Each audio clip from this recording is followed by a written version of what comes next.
Hey y'all, I'm Chris McAlilly. I'm lead pastor here at OU, and we're talking about what it would look like for us as a church to commit or recommit to practicing the way of Jesus in this following year. And in this video, we're going to be talking about infectious generosity. I don't know anyone who doesn't carry some anxiety in the area of money and finances in their life. We all worry, do we have enough? Will we be secure at the end of all things? What would it mean for us to let go of our grip on our future? Jesus knew about our concerns and our fears in the area of money and possessions. He talks about these topics more than any other topic in the Gospels.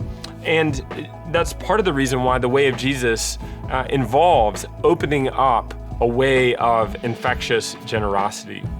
If you look at the story that the Bible's telling, from the very beginning, it's a story of generosity. In the beginning, everything begins with God, and God is a giver, a life giver. God holds nothing back from us. God gives abundantly and freely, not out of a lack, but out of an overflowing, a boiling over of love and grace into the world out of God's own life. So much so that we are given Jesus Christ, the only Son of God, given out of love for the life of the world.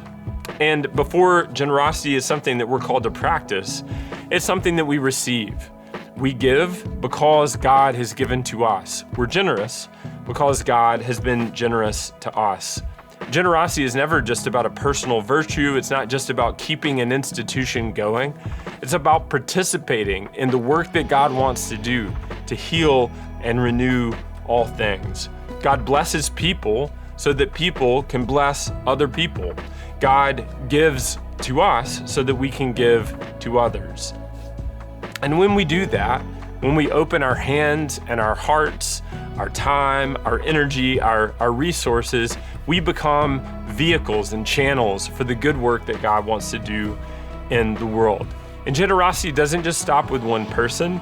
It's infectious, it spreads. When one person is generous, it inspires another person's generosity, and it builds a culture of generosity where fear does begin to loosen its grip on us, and we get to lean in to abundance and joy and hope.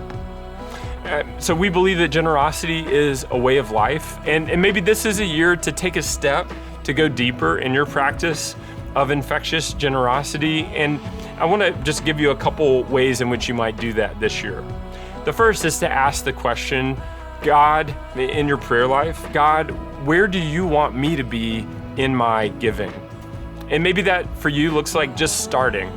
Maybe it looks like you considering, what would it look like for me to give something rather than nothing to the mission of Christ through a faith-based organization, maybe a camp that you grew up going to, or maybe this is a year for you to give a first-time gift to a local church. And if you're a part of our church, if you call OU your church home, maybe it's giving a gift to the church and its mission for this coming year. If you've already done that, you've already given a first-time gift, maybe this is a year for you to give a percentage of your income away. And maybe it looks like growing in consistency. One of the tools that you can use to do that is to set up an automatic recurring gift. For others, if you've already done that, you give a percentage, maybe this is a year for you to increase your giving by 1% or more in the direction of a 10% biblical tithe. And for others of you, maybe you already give a 10% tithe. Maybe this is a year for you to think about how you might partner with Christ to do something of great impact or to leave a legacy that might really move the needle in a particular community or in a particular organization or here at the church. Whatever it looks like for you, I just encourage you to take a step.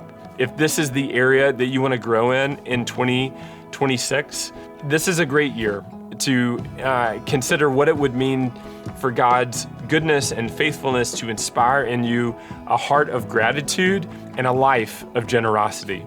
Thanks for being with us as we're considering the way of Jesus, how to practice it together. In the next video, we'll be talking about sacrificial service.